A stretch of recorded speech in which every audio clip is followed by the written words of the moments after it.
Latar belakang kedatangan Belanda ke Indonesia adalah akibat meletusnya Perang 80 tahun antara Belanda dan Spanyol pada tahun 1568 sampai 1648.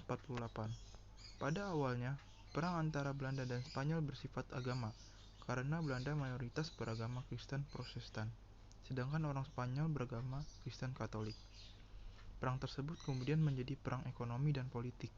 Raja Philip II dari Spanyol memerintahkan kota Lisabon tertutup bagi kapal Belanda pada tahun 1585. Selain karena faktor tersebut juga karena adanya petunjuk jalan ke Indonesia dari Jan Huygens van Lieshoten, mantan pelaut Belanda yang bekerja pada Portugis dan pernah sampai di Indonesia. Tujuan kedatangan Belanda ke Indonesia adalah untuk berdagang rempah-rempah. Setelah itu hasilnya menempuh daerah penghasilan rempah-rempah keuntungan yang besar. Belanda berusaha untuk mengadakan monopoli perdagangan rempah-rempah dan menjajah untuk melancarkan usahanya. Belanda menempuh beberapa cara, seperti pembentukan VOC dan pembentukan pemerintahan kolonial Hindia Belanda. Pada awal abad 19, Jawa setelah pemerintahan Inggris berakhir, yaitu pada tahun 1816, Indonesia kembali dikuasai oleh pemerintahan Hindia Belanda. Pada masa kedua penjajahan ini yang sangat terkenal adalah sistem tanam paksa yang diterapkan oleh Van der Bos. Pelaksanaannya dimulai pada tahun 1830. Terdapat ketentuan-ketentuan dan pelaksanaan sistem tanam paksa tersebut. Namun pada akhirnya, dalam praktek sesungguhnya, terdapat banyak penyimpangan-penyimpangan. Terdapat perbedaan antara penerapan sistem sewa tanah yang dilaksanakan oleh Raffles serta sistem tanam paksa yang dilaksanakan oleh Van der Bos. Keduanya membawa dampak yang tidak sedikit bagi kehidupan bangsa Indonesia dan perkembangan sampai dengan paruh pertama abad 19. Kebijakan selain bidang perekonomian dalam bidang pendidikan juga tidak diabaikan oleh pemerintahan Hindia dan Belanda. Tetapi itu hanya masih berupa rencana daripada tindakan nyata. Dalam periode pemerintahan itu melakukan penghematan anggaran. Biaya untuk menumpas porang di Ponorogo pada tahun 1825 sampai 1830 dan untuk melaksanaan kultur stel-stel dalam rangka usahanya menguasai Indonesia. Belanda secara lisik menjalankan politik pecah belah sehingga kerajaan-kerajaan yang saling bertentangan itu menjadi lemah. Kesempatan inilah yang digunakan oleh Belanda untuk menjajah Indonesia. Strategi perjuangan bangsa Indonesia melawan penjajah Barat. Yang pertama ada Budi Utomo. Pada tanggal 20 Mei 1908 berdiri organisasi Budi Utomo dengan ketuanya Dr. Sutomo. Organisasi Budi Utomo artinya usaha mulia. Pada mulanya Budi Utomo bukanlah seorang partai politik. Tujuan utamanya adalah kemajuan bagi Hindia Belanda. Hal ini terlibat dari tujuan yang hendak dicapai, yaitu perbaikan pelajaran di sekolah-sekolah, mendirikan badan wakaf yang mengumpulkan tunjangan untuk kepentingan belanja anak-anak bersekolah, membuka sekolah pertanian, memajukan teknik dan industri, menghidupkan kembali seni dan kebudayaan Bumi Putra, dan menjunjung tinggi cita-cita kemanusiaan dalam rangka mencapai kehidupan rakyat yang layak. Yang kedua ada Sarekat Islam atau SI. Pada tahun 1911, SDI didirikan di kota Solo oleh H. Saman Hudi sebagai suatu koperasi pedagang batik Jawa. Garis yang diambil oleh SDI adalah koperasi dengan tujuan memajukan perdagangan Indonesia.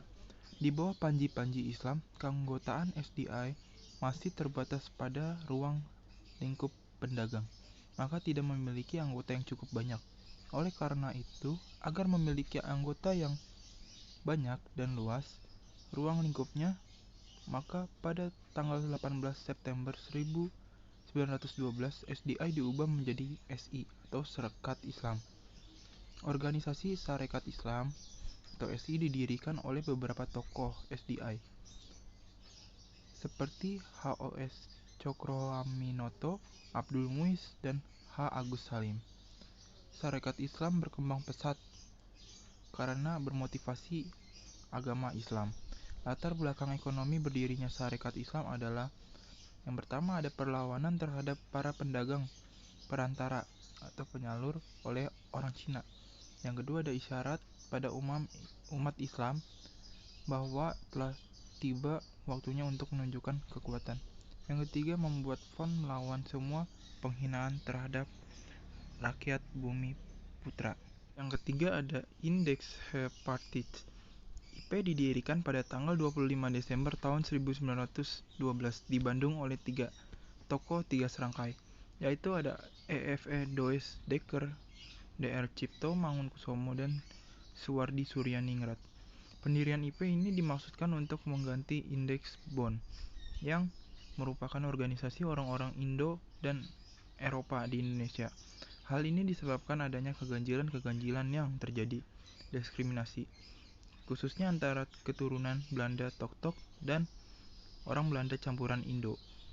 IP sebagai organisasi campuran menginginkan adanya kerjasama orang Indo dan Bumi Putra.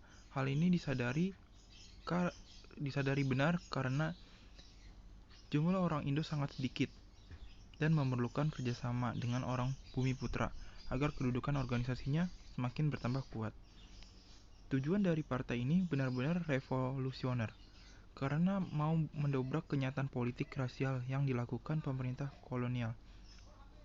Tindakan ini terlihat nyata pada tahun 1913. Saat itu, pemerintah Belanda akan mengadakan peringatan 100 tahun bebasnya Belanda dari tangan Napoleon Bonaparte Prancis. Perayaan ini direncanakan diperingati juga oleh pemerintah Hindia Belanda.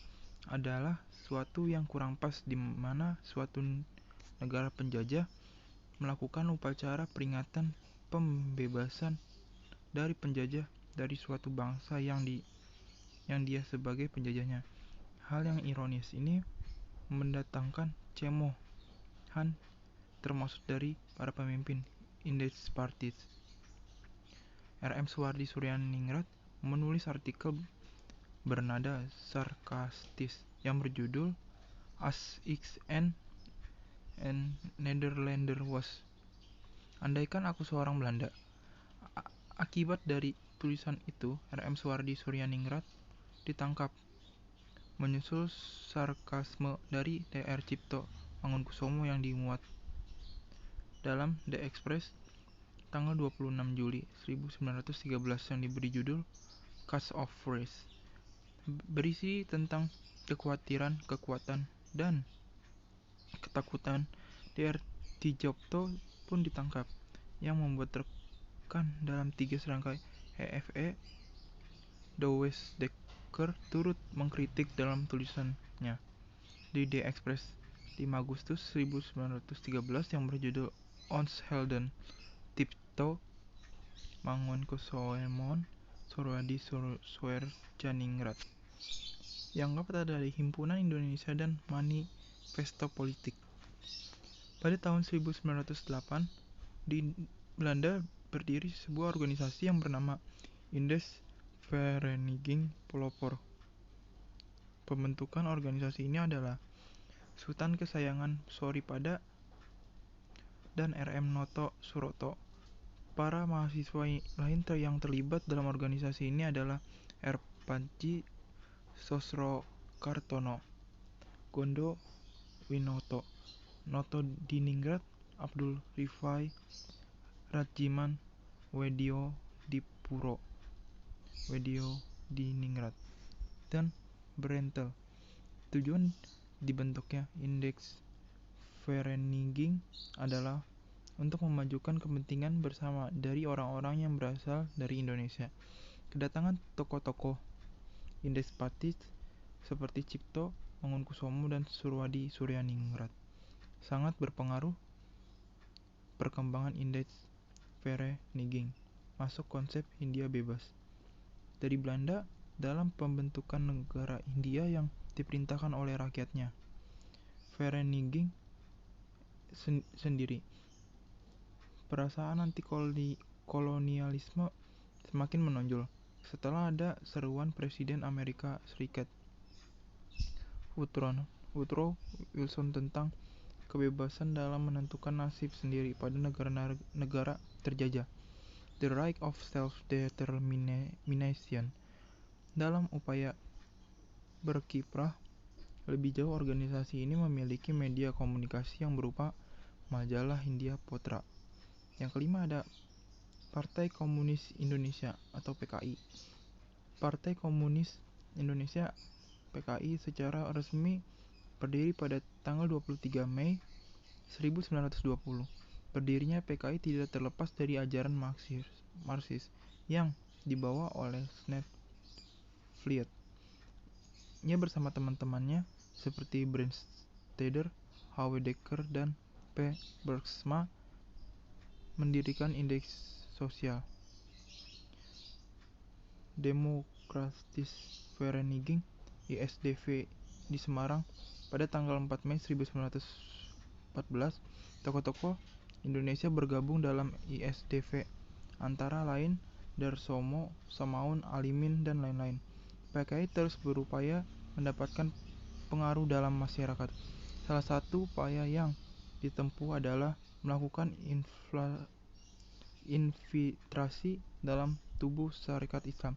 Infiltrasi dapat dengan mudah dilakukan karena ada beberapa faktor berikut. Yang pertama, ada faktor adanya kemelut dalam tubuh SI, di mana pemerintah Belanda lebih memberi pengakuan kepada cabang Syarikat Islam lokal. Yang kedua, adanya disiplin partai dalam SI, di mana anggota SI yang merangkap anggota ISDV harus keluar dari SI. Akibatnya SI terpecah menjadi SI merah dan putih. Sekian dari saya. Wassalamualaikum warahmatullahi wabarakatuh.